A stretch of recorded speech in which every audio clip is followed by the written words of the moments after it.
আসসালামু আলাইকুম রহমতুল্লাহি ওবরাকাতুহ। আলহামদুলিল্লাহি ওয়াহদা ওয়াসসালাতু ওয়াসসালামু আলা মান লা নাবিয়্যা বা'দা ওয়া আলা আলিহি ওয়া সাহবিহি ওয়া মাওয়ালা। সম্মানিত ভাই ও বোনেরা, আমাদের ধারাবাহিক সিরাতে রহমতুল লিল আলামিন যে ধারাবাহিক আলোচনা চলতেছে, ইতিপূর্বে আমরা কত পর্বের আলোচনা করেছি মনে আছে? এই তো আলহামদুলিল্লাহ, আমাদের একজনের স্টুডেন্টের মনে আছে, আর বাকিদের বলে গেছেন। তাহলে আমাদের 22 পর্বের আলোচনা হয়েছে। আজকে আমাদের সিরাতে রহমতুল লিল আলামিনের 23 এবং 24তম পর্বের আলোচনা হবে ইনশাআল্লাহ। আচ্ছা, এর আগে 22তম পর্বে আমরা সর্বশেষ আলোচনা করেছি কোন বিষয়ের উপরে বলতে পারবেন কেউ?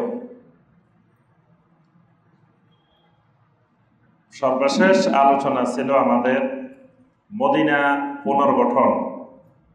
মদিনার নবী সাল্লাল্লাহু আলাইহি ওয়াসাল্লাম মদিনার জন্য দোয়া করেছেন, তারপরে আজানের প্রবর্তন, তারপরে আব্দুল্লাহ বিন সালামের ইসলাম গ্রহণ, ওসমান ইবনে আফফান রাদিয়াল্লাহু তাআলা আনহুর বীরে রুমা ক্রয় করা, সালাতের রাকাত 2 রাকাত থেকে 4 রাকাত বৃদ্ধি পাওয়া, এবং মদিনাকে সাহাবায়ে কেরাম পাহারা দিতেন রাসূল সাল্লাল্লাহু আলাইহি ওয়াসাল্লামের ব্যাপারে। সবসময় তারা একটি আশঙ্কার মধ্যে থাকতেন। এই বিষয়গুলো আমরা গত 22তম পর্বে আলোচনা করেছি।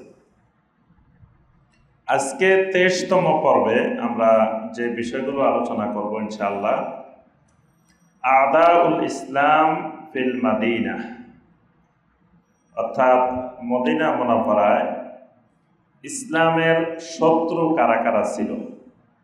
নবী সাল্লাল্লাহু আলাইহি ওয়াসাল্লাম হিজরত করে মদিনা যাওয়ার পরে তখন মদিনার সব মানুষ তো নবী সাল্লাল্লাহু আলাইহি ওয়াসাল্লামের বন্ধু হয়ে যান, সব মানুষ ঈমানদার হয়ে যায়। তাহলে সেখানে কারা কারা নবী সাল্লাল্লাহু আলাইহি ওয়াসাল্লামের পিছনে শত্রুতা পোষণ করতেন। এরপরে আল্লাহ রাব্বুল আলামিন আল ইজনু বিকিতালিল কুফার, এতদিন পর্যন্ত আল্লাহ রাব্বুল আলামিন কেতালের অনুমতি দেন নাই। মদিনা মুনাওয়ারায় যাওয়ার পরে আল্লাহ রাব্বুল আলামিন কেতালের অনুমতি দিয়েছেন।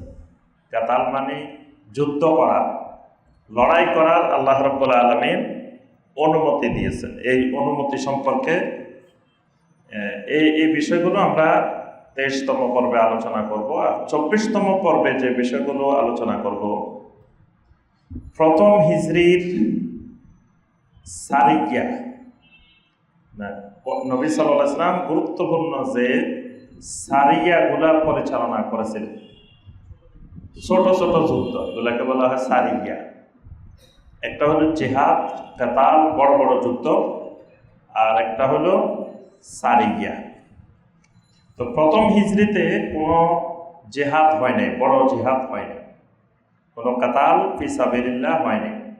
দ্বিতীয় হিজরি থেকে শুরু, বদরের যুদ্ধ দিয়ে বড় বড় যুদ্ধগুলো শুরু। নবী সাল্লাল্লাহু আলাইহি ওয়াসাল্লাম গজওয়া করেছেন 19টা।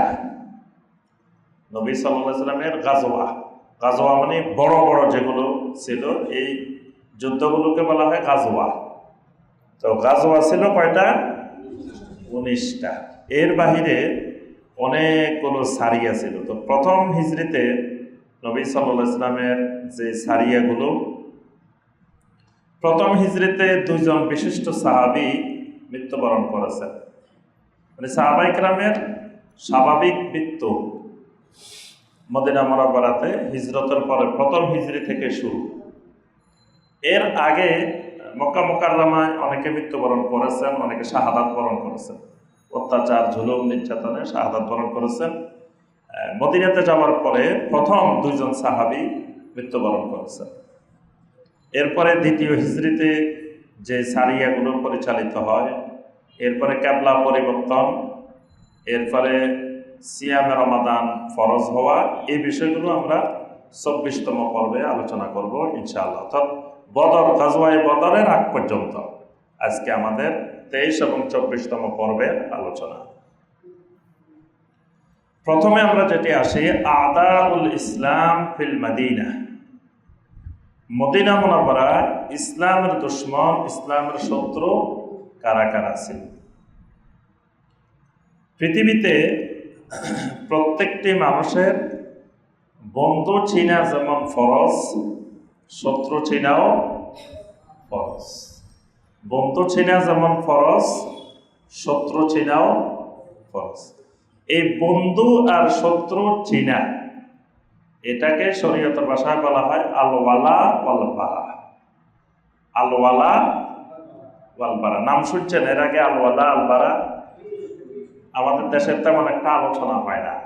আল ওয়ালা ওয়াল বারা, ওয়ালা বারা বললে সহজে মানুষ বুঝে না ওয়ালা বারা আবার কি জিনিস।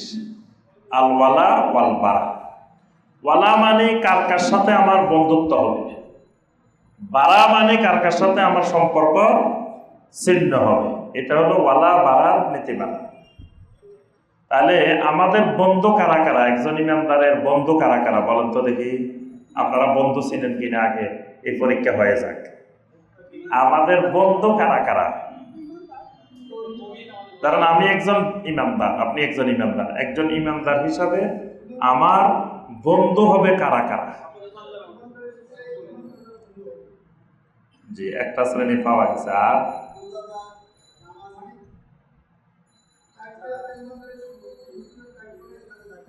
জি জি,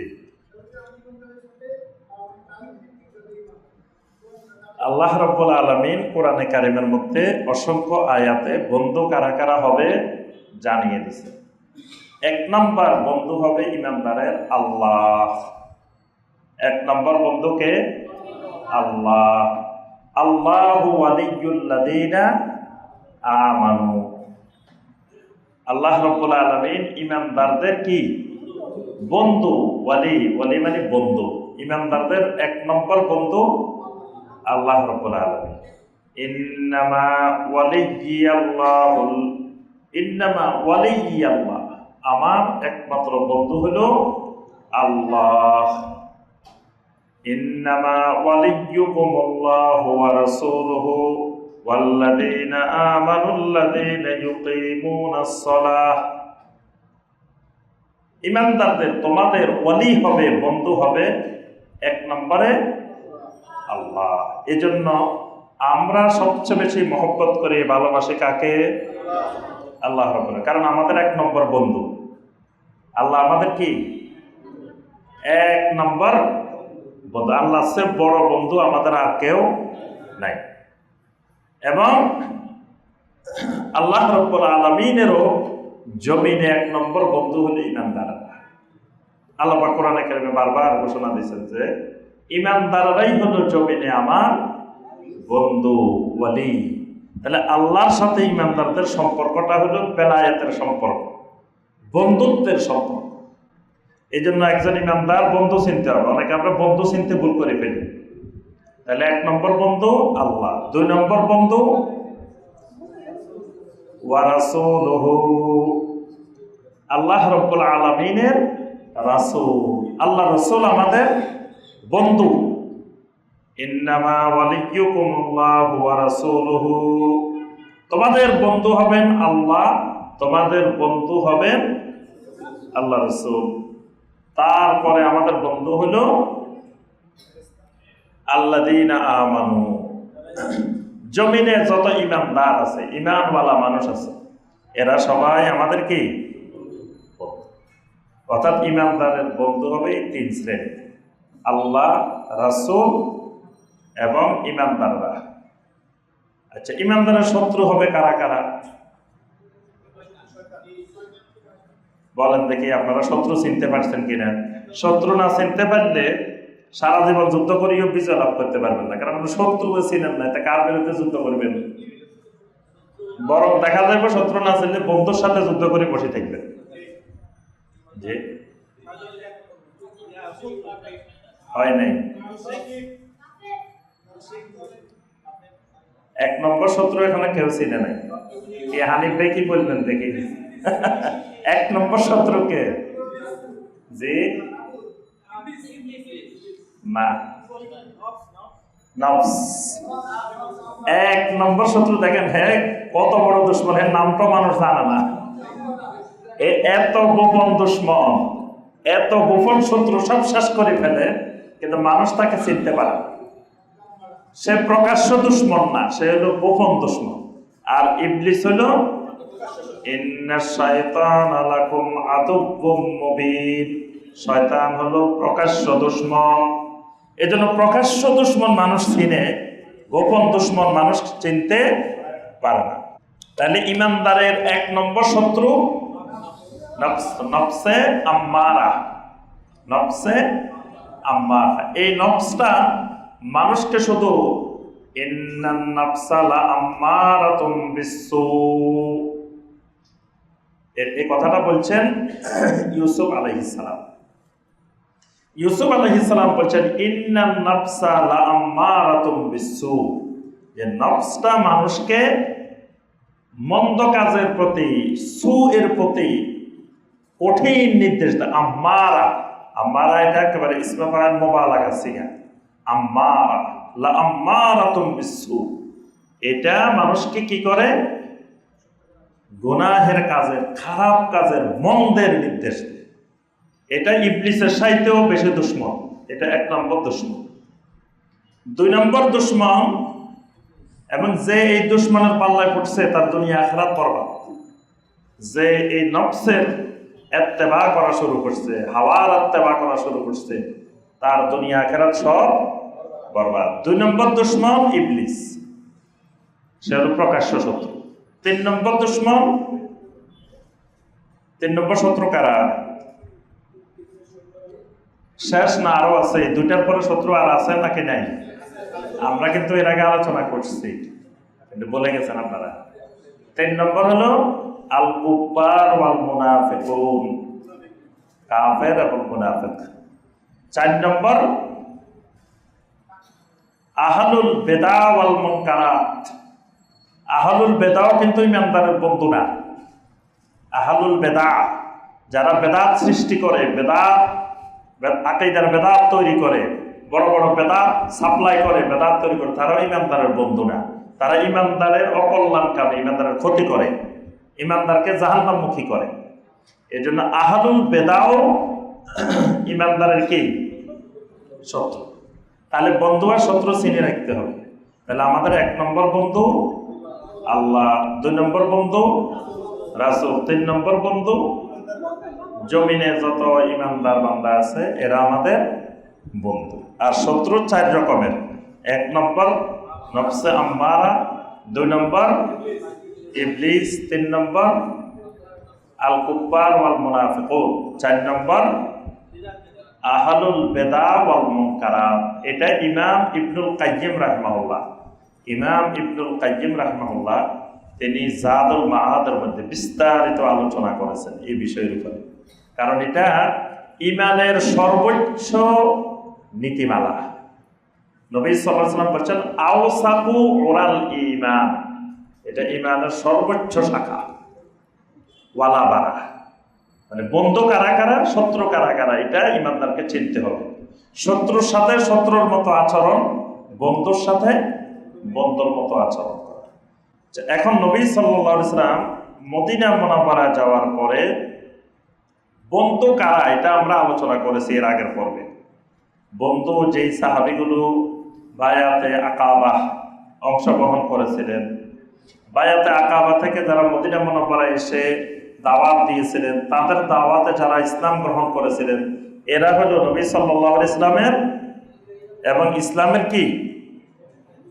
কথা বলে না। আপনারা মনে আমার কথা বুঝতেছেন না? বুঝতেছেন? বুঝতেছি, এটাও বলে না। কি কষ্ট হইতেছে? তা কথা বলেন না কেন? নাকি নাস্তার দিকে মন চলে গেছে? নাস্তায় আমি লক্ষ্য করছি, নাস্তায় কিন্তু আমাদের হালাকার ডিস্টার্ব করে। নাস্তা দেওয়ার সময় মনোযোগ থাকে না, সবাই এলোমেলো হয়ে থাকে। জি, তাহলে নবী সাল্লাল্লাহু আলাইহি ওয়াসাল্লাম মদিনা মুনাওয়ারা যাওয়ার পরে বন্ধু কারা কারা এটা তো চিহ্নিত হয়ে গেছে। এখন শত্রু কারা কারা এটাও চিহ্নিত হওয়া দরকার, কারণ শত্রু চিহ্নিত না হলে মদিনা মুনাওয়ারাতে চলতে গেলে মুমিনদের জন্য, নবী সাল্লাল্লাহু আলাইহি ওয়াসাল্লামের জন্য সমস্যা তৈরি করতে পারে। এই জন্য আল্লাহ রাব্বুল আলামিন শত্রু কারা কারা মদিনাতে সেটাও নবী সাল্লাল্লাহু আলাইহি ওয়াসাল্লামকে চিহ্নিত করে দিয়েছেন। 3 ধরনের শত্রু মদিনার মধ্যে নবী সাল্লাল্লাহু আলাইহি ওয়াসাল্লামের জন্য ছিল। এক ধরনের শত্রু আদাওয়াতে ইয়াহুদিল মাদিনা, মদিনার ইহুদিরা সবচাইতে বড় দুশমন ছিল, বড় শত্রু ছিল। ইহুদিদের 3টা গোত্র ছিল মদিনা মুনাওয়ারাতে। একটা হলো বনু কাইনুকা, একটা হলো বনু নজির, আর একটা হলো বনু কোরাইজা। মানে নবী সাল্লাল্লাহু আলাইহি ওয়াসাল্লামের জীবনে জানতে হলে ইহুদিদের এই 3টা গোত্র সম্পর্কে জানতে হবে। বনু কাইনুকা, বনু নজির, আর একটা বনু কোরাইজা। এই 3টা ছিল ইহুদিদের বড় বড় সম্প্রদায়, এবং মদিনার বিশাল অংশ জুড়ে এরা বসবাস করত, এবং এদের মদিনাতে বিশাল আধিপত্য ছিল। মদিনার অর্থনৈতিক বাজার এদের নিয়ন্ত্রণে ছিল। মদিনার বাজারগুলো এই ইহুদিদের নিয়ন্ত্রণে ছিল। বনু কাইনুকার বাজার ছিল সবচাইতে বড় বাজার।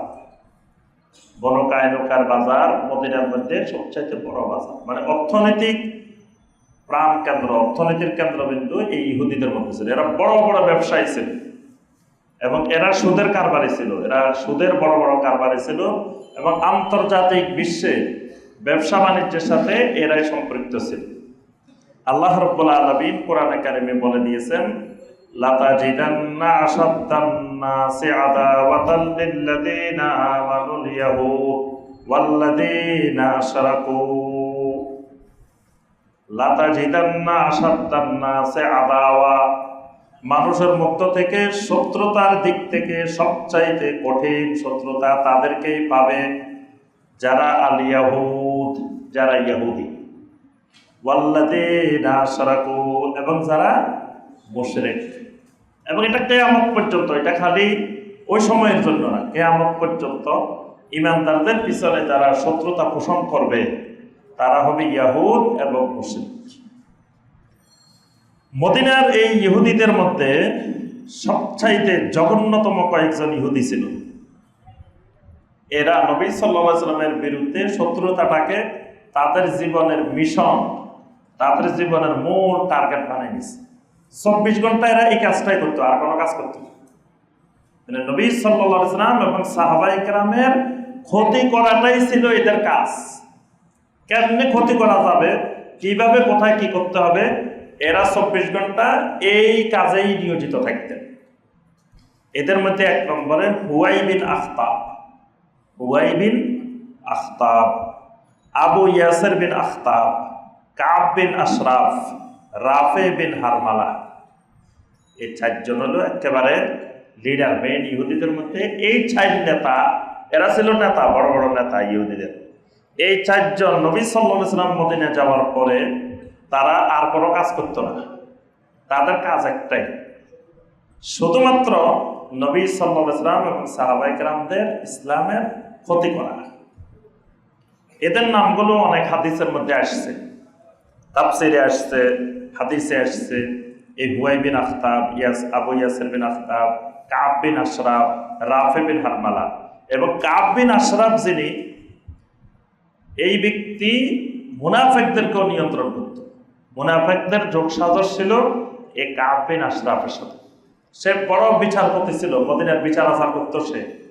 তো মুনাফিকেরা কোনো বিষয়ে কোনো কিছু হইলে নবী সাল্লাল্লাহু আলাইহি ওয়াসাল্লামের কাছে বিচারের জন্য আসতো না। মুনাফিকরা বলতো, চলো কাব বিন আশরাফের কাছে চলো, তার থেকে বিচার করায় নিয়ে আস। কারণ মুনাফিকদের সাথে কাব বিন আশরাফের যোগসাজশ ছিল। তখন আল্লাহ রাব্বুল আলামিন সূরা আন-নিসা 65 নম্বর আয়াতে কারিমা নাযিল করে বলছেন, ফালা ওয়া রাব্বিকা লা ইউমিনুন হাত্তা ইউহাক্কিমুকা ফীমা শাজারা বাইনাহুম সুম্মা লা ইয়াজিদু ফী আনফুসিহিম হারাজাম মিম্মা কাদাইতা ওয়া ইউসাল্লিমু তাসলিমা। আপনার রবের কসম, ওই মানুষগুলো কখনো ঈমানদার হতে পারে না যেই মানুষগুলোকে আপনি নবী কোনো ফয়সালা করে দেওয়ার পরে, বিচার করে দেওয়ার পরে সন্তুষ্ট চিত্তে নিজের মনের থেকে সেই বিচার মেনে নিতে পারে নাই, এরা ইমানদার না। এটা মুনাফিকদের ব্যাপারে বলা আছে। মুনাফিকরা নবী সাল্লাল্লাহু আলাইহি ওয়াসাল্লামের বিচারে সন্তুষ্ট হইতো না।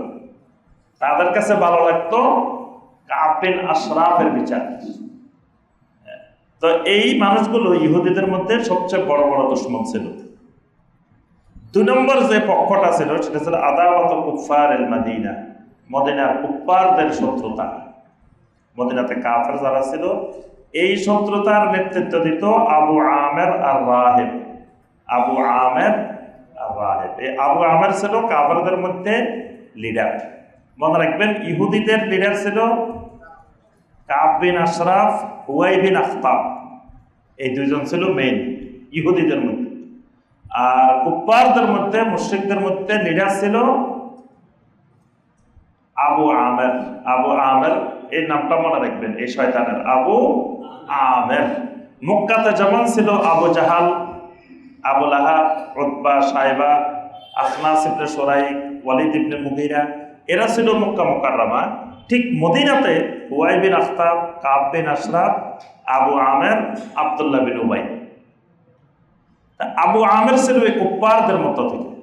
আবু আমের নবী সাল্লাল্লাহু আলাইহি সাল্লামের জন্য অনেক জায়গায়, যেই রাস্তা দিয়ে নবী সাল্লাল্লাহু আলাইহি সাল্লাম হাঁটতেন, এই রাস্তায় মাঝে মাঝে গর্ত করে রাখতেন অন্ধকারে, যাতে নবী সাল্লাল্লাহু আলাইহি সাল্লাম ওই গর্তের মধ্যে পড়ে আহত হন, ব্যথা পান। এমনকি সে আরেকটা জঘন্য কাজ করছিল উহুদের যুদ্ধে। উহুদের যুদ্ধে, সে উহুদের যুদ্ধের মূল নায়ক কিন্তু আবু আমের। সে মক্কা মুকাররমায় গিয়ে কাফেরদেরকে সংঘবদ্ধ করা, কাফেরদেরকে আবার নিয়ে আসা, এই সবগুলোর ভূমিকা পালন করছে আবু আমের আর রাহিব। সে তার দলবল নিয়ে বড় একটা গর্ত করছিল কাফেরদের, যে এই পাশে কুফাররা উহুদের যুদ্ধে, এই পাশে মুমিনেরা, মাঝখানে সে একটা বড় গর্ত করছিল। এবং গর্তটা করে সে উপরে দিয়ে আবার দেখে দিছে, নিচে যে বিশাল গর্ত বোঝা যাচ্ছিল না। আল্লাহ রাসূল সাল্লাল্লাহু আলাইহি সাল্লাম যখন এই গর্তটা পার হয়ে সামনের দিকে যাচ্ছিলেন, নবী সাল্লাল্লাহু আলাইহি সাল্লাম ওই গর্তের মধ্যে পড়ে গেছেন। এবং এই গর্তের মধ্যে পড়ে নবী সাল্লাল্লাহু আলাইহি সাল্লামের 2টা দাঁত ভেঙে গেছে উহুদের যুদ্ধে। উহুদের যুদ্ধে আমরা দাঁত ভেঙছে যে ঘটনাটা শুনি, এটার অন্যতম কারণ ছিল এই গর্তের মধ্যে পড়ে নবী সাল্লাল্লাহু আলাইহি সাল্লামের 2টা দাঁত ভেঙে গিয়েছে। তো এই কাজটা করেছিল আবু আমের আর রাহিব। আরেকটা শত্রুপক্ষ ছিল আদাওয়াতুল মুনাফিকিন ফিল মাদিনা, মদিনার মুনাফিক। মুনাফিকদেরও বিশাল একটা অংশ ছিল যারা নবী সাল্লাল্লাহু আলাইহি সাল্লামের পিছনে শত্রুতা করত। এদের অন্যতম ছিল, লিডার ছিল আব্দুল্লাহ বিন উবাই ইবনে সুলুল। আব্দুল্লাহ বিন উবাই, দেখেন এই আব্দুল্লাহ বিন উবাইরা নবী সাল্লাল্লাহু আলাইহি সাল্লামের সবচাইতে জঘন্য শত্রু। কিন্তু তারা নবী সাল্লাল্লাহু আলাইহি সাল্লামের সামনে এমন ভাব প্রকাশ করত, মনে হইতো যে এরাই হলো নবী সাল্লাল্লাহু আলাইহি সাল্লামের সবচাইতে আশিক, আশিক রাসূল। কোরআনে কারিমে আল্লাহ রাব্বুল আলামিনের এদের আশিক রাসূলের বর্ণনা আল্লাহ পাক কোরআনে তুলে ধরছেন। সূরা আল মুনাফিকুনের 1 নম্বর আয়াত আল্লাহ রাব্বুল আলামিন বলেন, ইযা জাআকাল মুনাফিকুনা ক্বালু নাশহাদু ইন্নাকা লারাসূলুল্লাহ ওয়াল্লাহু ইয়ালামু ইন্নাকা লারাসূলু ওয়াল্লাহু ইয়াশহাদু ইন্নাল মুনাফিকিনা লাকাযিবুন। ইযা জাআকাল মুনাফিকুনা, যখন মুনাফিকরা আপনার কাছে আসে, ক্বালু, তখন তারা বলতে থাকে, ইন্নাকা লারাসূলুল্লাহ, আমরা ইমানদার যারা তারা বলে কি মুহাম্মাদুর রাসূলুল্লাহ, আমরা বলি খালি মুহাম্মাদুর রাসূলুল্লাহ। আর মুনাফিকরা কিন্তু এতটুকু বলতো না।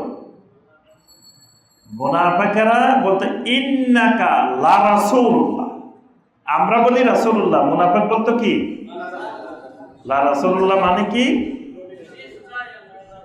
খালি আপনি আল্লাহ রসুল না, নিশ্চয়ই নিশ্চয়ই আপনি আল্লাহ রসুল। মানে কত বড় আশেখ রাসূল সাজছে দেখছেন, আমাদের থেকেও আরো কঠিন ভাবে সাক্ষী দিতেছে। মানে ইমানদারেরা বলতো রাসূলুল্লাহ, আর তারা বলতো খালি রাসূলুল্লাহ না, ইন্নাকা লা রাসূলুল্লাহ। ইন্নাকা মানে ইন্না মানে অবশ্যই, লাম মানে লা রাসূলুল্লাহ, লাম মানে লামে তাকিদ, অবশ্যই। দুইবার তাকিদ দিয়ে বলতো অবশ্যই অবশ্যই আপনি আল্লাহর রাসূল। কি সাংঘাতিক! মানে দেখলে মনে হবে যে এর থেকে বড় আশেখ রাসূল আর মনে হয় আর কেউ নাই। আল্লাহ রাব্বুল আলামিন বলেন আল্লাহু ইয়ালামু ইন্নাকা লারাসূলু, আমি আল্লাহ ভালো করে জানি আপনি আমার রাসূল। ওয়াল্লাহু ইয়াশহাদু ইন্নাল মুনাফিকিনা লাকাযিবুন, আমি আল্লাহ সাক্ষ্য দিচ্ছি মুনাফিকরাও লাকাযিবুন। খালি কাযিবুন না, লাকাযিবুন। আল্লাহ বলছেন খালি মিথ্যাবাদী না, তারা অবশ্যই মিথ্যাবাদী, তারাও লাকাযিবুন, তারাও অবশ্যই মিথ্যাবাদী, আমি আল্লাহ সাক্ষ্য দিচ্ছি। তাহলে এই মুনাফিকগুলো নবী সাল্লাল্লাহু আলাইহি ওয়াসাল্লামের বড় দুশমন ছিল, কিন্তু বাহ্যিকভাবে তারা এমন নবী সাল্লাল্লাহু আলাইহি ওয়াসাল্লামের ভালোবাসার দাবিদার, মহব্বতের দাবিদার ছিল, দেখলে বোঝার উপায় ছিল না যে এই মানুষগুলা নবী সাল্লাল্লাহু আলাইহি ওয়াসাল্লামের শত্রু। তাহলে এই তিন শ্রেণীর মদিনা মুনাওয়ারাতে ইসলামের কি ছিল? শত্রু ছিল।